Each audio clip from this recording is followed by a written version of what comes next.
বন্ধুদের সাথে মাঠে খেলতে গিয়ে বজ্রপাতে স্কুল ছাত্র নিহত। বাড়ির পাশের মাঠে ফুটবল খেলতে গিয়ে বজ্রপাতে সিয়াম নামের এক স্কুল ছাত্রের মৃত্যু হয়েছে। শনিবার সকাল 9:30টার দিকে কুমিল্লা জেলার মুরাদনগর উপজেলার নবীপুর পশ্চিম ইউনিয়নের উত্তর 30 গ্রামের বালুর মাঠে এই ঘটনা ঘটে।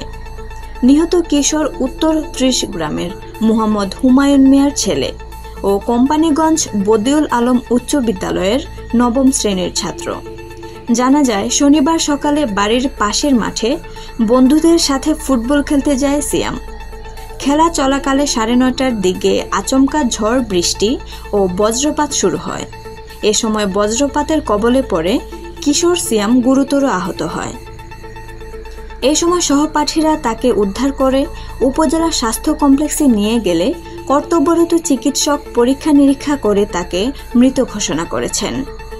মুরাদনগর থানার অফিসার ইনচার্জ ওসি প্রভাস চন্দ্র ধর বিষয়টি নিশ্চিত করেছেন। ও একটা বড় মাঠে একা খেলতেছিল রে, সবাই আমরা ডাক দিছিলাম।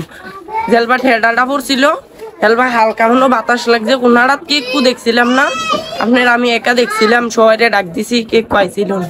দেখছি এই জায়গাটা তিতে হয়ে গেছে, সবাই ডরাই পড়ছিল, এর দূরে দেখছি। পরে আমরা কয়েকজন লুকানছি, ওই বিলো আসিল ইতান দিয়ে লইয়া রাস্তা টানছিল। সকাল 9টার দিকে বন্ধু বান্ধব মিলে খেলতে গেছিল আর কি মাঠে। তো ওই সময় হঠাৎ করে আবহাওয়াটা খারাপ হয়ে গেছে, তো একটা বজ্রপাত মনে হয়েছিল। ওর কারণে মনে হয়তো মানে ভয়ে স্ট্রোক করে ফেলছে। স্ট্রোক করে হাত পা ভালো ছিল, মানে নাড়াচাড়া করছে। পরে আমরা হসপিটালে নিয়ে যাই।